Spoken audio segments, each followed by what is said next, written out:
Fala pessoal, Pastor Pedro aqui com mais um vídeo no nosso canal e hoje eu quero falar a respeito de um assunto que com certeza você já enfrentou, você já viveu na sua realidade, eu já vivi e todos os dias nós nos deparamos com isso, que é defender a nossa fé publicamente, é defender aquilo que a gente acredita e que a gente crê. Então nesse vídeo eu queria deixar algumas dicas de como você pode defender a sua fé, como você deve se preparar para defender a sua fé, você já conhece, já sabe o lugar onde você vai enfrentar isso. Eu queria deixar 4 dicas para você através desse vídeo. Mas antes, você já se deparou com uma roda de amigos, talvez, estavam lá conversando com seus amigos e de repente os caras começaram a puxar esse assunto de religião, eles vieram com várias perguntas que você não sabia responder? Cara, se Deus é amor, se ele ama tanto o mundo, ele criou todas as coisas, por que ele permite o sofrimento? Por que ele permite crianças lá na África sofrerem, morrerem por causa de fome? Por que ele permite as guerras? Você já se deparou com isso? Ou talvez um amigo seu que é super crítico, um ateu, conhece a palavra de Deus e o cara chegou um dia pra você e ele falou assim, se o seu Deus é um Deus de amor, por que lá em 1 Samuel capítulo 15, Deus manda Saul ir lá e destruir todos os amalequitas e matar todas as pessoas, tanto pessoas que eram civis, quanto reis, né, quanto os soldados, até animais, ele manda destruir todo mundo. Por quê? Daí você pega naquele momento e você fica, caramba, quem que são os amalequitas? Quem que é Saul? O que é isso? E você fica preso, você não consegue responder. Eu tô falando isso porque na minha vida eu já me deparei com isso. Momentos onde eu tava na minha faculdade, onde eu tava na minha escola e chegaram com perguntas pra mim, até bíblicas, que eu tive que pensar pra responder. Tive que ir pra Bíblia, eu tive que ir no meu quarto, estudar um pouco, pensar a respeito pra depois poder responder com autoridade aquilo. E eu queria falar a respeito desse assunto, porque tem uma área do cristianismo, né, uma área da teologia cristã que é a apologética, que é exatamente isso, a defesa da fé. Porque é muito fácil para nós cristãos, muitas vezes, ter as nossas respostas baseado assim, pensando, Deus diz isso, então necessariamente é assim que a gente responde uma pergunta, ou porque a Bíblia diz isso, então nós temos uma resposta. Só que as pessoas, elas não se baseiam na Bíblia e nem no que Deus diz. Muitas vezes as pessoas vão virar pra gente e falar, como você acredita na Bíblia, cara? Lá na tua Bíblia tá dizendo que um cara, ele construiu uma arca, construiu um barco imenso e choveu durante 40 dias e 40 noites e o mundo inteiro ficou inundado. Ou a sua Bíblia diz que o mundo tem apenas 6.000 anos. Isso não tem nada a ver. De acordo com os dados de datação de carbono, não bate as... Enfim, chegam com argumentos que estão fora da Bíblia e nos questionam. E como que a gente consegue levar isso em consideração? Como que a gente consegue conversar, sempre respeitando, mas entendendo isso e vivendo essa realidade? Porque a gente tá nesse mundo. E a gente não pode simplesmente ignorar o que a ciência diz ou o que as pessoas estão falando para defender a nossa fé. Deixa eu te falar algo. Nós como cristãos, nós temos essa certeza de que existe uma autoridade na palavra de Deus, de que sobre a Bíblia está a autoridade sobre todas as coisas. E como cristãos e pessoas de fé, que têm fé em Deus e na palavra dele, nós precisamos saber no que nós acreditamos e principalmente o porquê nós acreditamos. Nós precisamos saber essas respostas para poder levar a palavra de Deus. E não só simplesmente falar, o meu pastor falou isso, meus pais falaram isso pra mim. Não, você precisa ter uma opinião construída, própria tua, que é sua e não em base, porque meu pastor falou, porque meus pais falaram. Não, nós precisamos saber o que nós cremos e o porquê nós cremos. 2 Timóteo, capítulo 3, versículo 16, fala assim, toda a escritura é inspirada por Deus e útil para o ensino, para a repreensão, para a correção e para a instrução da justiça. Mas principalmente o começo, ela é inspirada por Deus. Existe uma inspiração na palavra de Deus, por isso que nós podemos colocar nossa confiança na autoridade da palavra, porque ela foi inspirada por Deus. Cada uma das cartas, cada um dos livros, tanto do Antigo Testamento quanto do Novo Testamento, foram inspiradas por Deus e fazem parte de uma revelação que Deus nos deixou. E nela nós podemos colocar a autoridade suprema sobre todas as coisas. Então, com base nesse versículo de 2 Timóteo, por que a palavra de Deus, então, ela é útil para nós? Como que a gente pode falar que ela é útil mesmo nos dias atuais, onde a Bíblia é tão questionada? Deixa eu te trazer alguns dados a respeito da palavra de Deus. A Bíblia foi escrita por mais ou menos entre 40 a 41 homens que escreveram, diferentes autores que escreveram a palavra de Deus, em um período de mais ou menos 1.500 anos. É muito tempo. Ela foi escrita por homens que estavam em diferentes nações, diferentes momentos, né, na história, em 3 diferentes continentes, em 3 línguas diferentes. Então a gente percebe que mesmo com todo esse contexto, com esse período de tempo imenso, existe uma continuidade, um alinhamento muito grande. Nenhum livro na história da humanidade consegue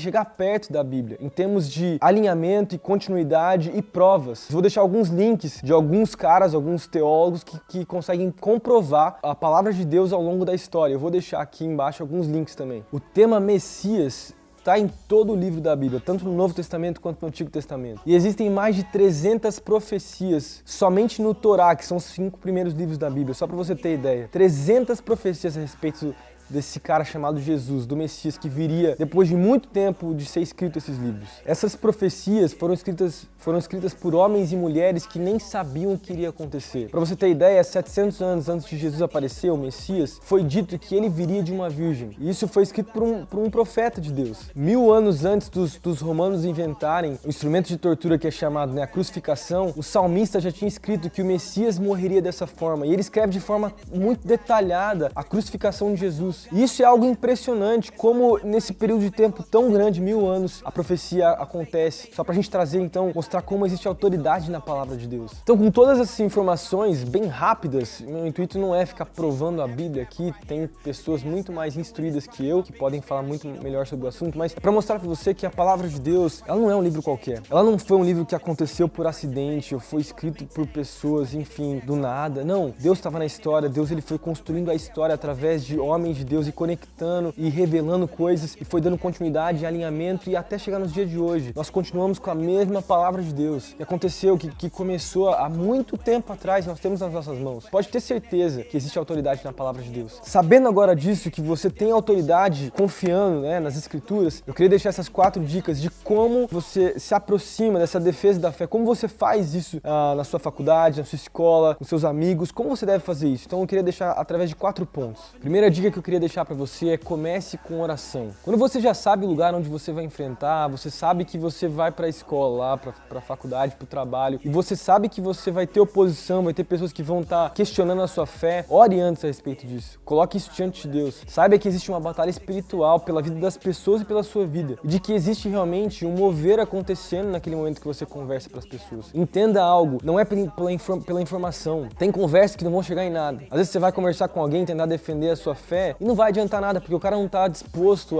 nem a te respeitar e escutar você. Ele só quer te ridicularizar e quer te criticar. Então, para esse tipo de conversa não vale nem a pena. Mas entenda que tem a ver com a revelação de Deus e o mover do Espírito Santo. Eu queria ler um versículo, tá em 2 Coríntios, capítulo 2, versículo 12. Nós, porém, não recebemos o Espírito do mundo, mas o Espírito procedente de Deus, para que entendamos as coisas que Deus nos tem dado gratuitamente. Delas também falamos, não com palavras e ensinamentos pela sabedoria humana, mas com palavras ensinadas pelo Espírito, interpretando verdades espirituais para os que são espirituais. Quem não tem o Espírito não aceita as coisas que vêm do Espírito de Deus, pois lhes são loucura e não lhe é capaz de entendê-las, porque elas são discernidas espiritualmente. As verdades que você vai falar para as pessoas têm a ver com uma vida espiritual, algo que é sobrenatural, que não é desse mundo. E a batalha ela não vai ser vencida nesse mundo natural com argumentos de sabedoria, você não vai conseguir vencer. Apesar de eu achar que nós precisamos ter argumentos naturais também para entender a nossa fé. Mas entenda, no principal, que existe uma batalha espiritual sendo travada e de que precisa de oração, que você precisa se colocar nesse lugar de oração, você precisa se colocar nesse lugar de batalha espiritual e orar pelo que está acontecendo na sua vida. Esse assunto de crer em Deus é um assunto que necessariamente não tem a ver com a razão, mas tem a ver com a fé e a revelação de Deus. Então, mais do que só receber informação de você, ele vai ter que abrir o coração para uma revelação e para um toque do Espírito Santo. Então, primeira dica, vá para um lugar de oração e ore pelo que você vai enfrentar. Segunda dica, faça a sua tarefa de casa. O que eu quero dizer com esse ponto, com essa dica?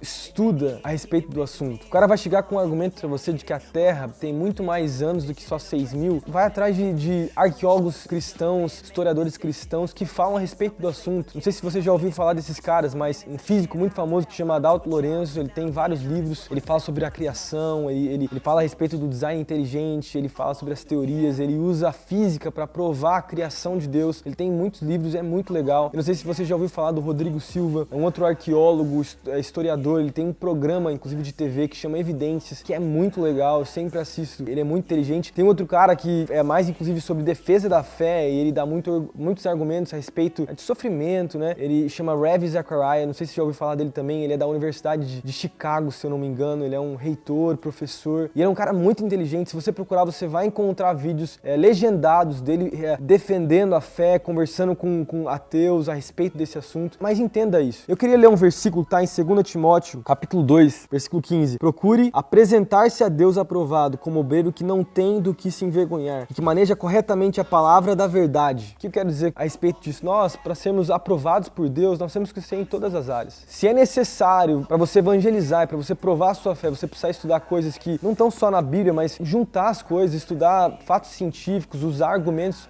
científicos que eu falei agora desses caras que são tão inteligentes, faça isso. Faça a sua tarefa de casa, estude a respeito do assunto e depois vai conversar, depois vai debater, depois você vai conversar, né, muito educadamente, com muito respeito, mas sabendo a respeito do assunto. Não vá para uma conversa como um leigo que não tá viajando, não sabe nada a respeito disso. Comece a despertar o interesse de estudar esse assunto para poder conversar com as pessoas. Essa é a minha segunda dica. Minha terceira dica, então, é leve as pessoas aos atos de Jesus, aos milagres que ele fez, ao que ele viveu no seu ministério, à sua morte e sua ressurreição. E não só isso, aquilo que Jesus falou também é muito importante. Queria ler um versículo, João capítulo 6, versículo 47. Asseguro-lhes que aquele que crê em mim terá a vida eterna. Versículo 48. Eu sou o pão da vida. João capítulo 14, versículo 6, fala assim, ó. Respondeu Jesus, eu sou o caminho, a verdade e a vida. Ninguém vem ao Pai a não ser por mim. Mateus capítulo 24, versículo 35, fala assim, ó, os céus e a terra passarão, mas as minhas palavras jamais passarão. Vai ter um momento onde você vai parar de falar fatos científicos e conversa, e você tem que mirar na vida de Jesus. Perguntar pro cara, e o que você acha a respeito de Jesus? Tira a religião da jogada, tira as coisas da jogada. Eles não vão entender a respeito do Antigo Testamento, das coisas. Pergunta a respeito dos feitos de Jesus. O que ele fez, o que ele viveu, o que ele falou. Pega esses versículos, pergunta a respeito do que Jesus fez. Porque o que Jesus fez é o que realmente pode transformar uma pessoa. Tem perguntas que eu e você, nós não vamos conseguir responder, mesmo estudando a ciência, pegando os argumentos, a gente vai encontrar divergências e não tem como isso. Mas a partir do momento que você leva as pessoas para Jesus e os seus feitos e o que ele falou, nesse momento existe um start do Espírito Santo. Existe uma semente que é plantada no coração das pessoas. Quando você leva as pessoas para Jesus, o próprio Espírito Santo se responsabiliza de tocar o coração das pessoas. Nós não fazemos a obra. Quem faz, quem convence o pecador do pecado é o Espírito Santo. Então, no final de tudo, o argumento final tem que ser Jesus. A gente tem que colocar Jesus na jogada, parar de só ficar falando argumentos físicos e matemáticos e colocar o que Jesus fez. É nesse lugar que o Espírito Santo vai agir. Então essa é a minha terceira dica. Leve as pessoas para os feitos de Jesus e para aquilo que ele falou. Quarto ponto, permaneça no testemunho, no seu testemunho. Sabe, no final de tudo, depois do Espírito Santo tá convencendo as pessoas e ter várias conversas ao longo dos dias, aquilo que mais vai ter autoridade numa conversa com uma pessoa, até com alguém que é muito cético, o que vai fazer diferença realmente, o que mais tem autoridade, na minha opinião, é um testemunho de uma vida, é um testemunho de uma pessoa, seu testemunho pessoal. Você pode achar que seu testemunho, nossa, eu nunca fiz um monte de coisa na minha vida, mas conte seu testemunho a respeito da sua vida, do que você tem vivido. Eu posso lembrar de um testemunho pessoal meu de quando a minha mãe, em casa, né, a gente teve uma notícia que minha mãe estava com câncer, estava passando por dificuldades, e como minha mãe foi curada desse câncer, o que aconteceu com a minha família. Esse é a maior autoridade que eu tenho naquilo que eu posso falar para uma pessoa. Eu vi um milagre acontecer, eu vi um milagre dentro de casa acontecer, e com base nisso, eu consigo falar para as pessoas com muito mais força, porque o testemunho tem autoridade para falar na vida das pessoas. Presta atenção. Sabedoria humana, conteúdo, doutrina, dogmas cristãos, filosofias, tudo isso é muito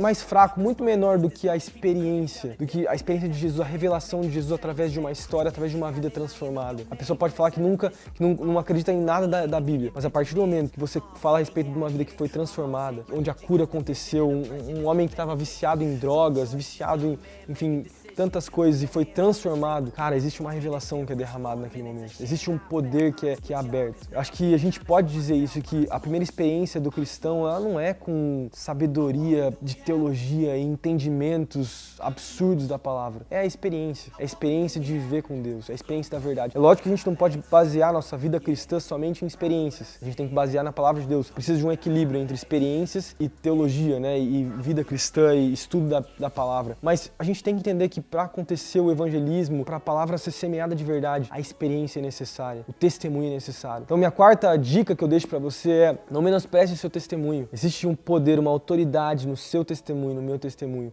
E Deus nos chamou para compartilhar esse testemunho. Eu vou falar mais sobre esse assunto, continuar falando sobre isso. Tamo juntos, Deus abençoe a sua vida e até o próximo vídeo. Falou!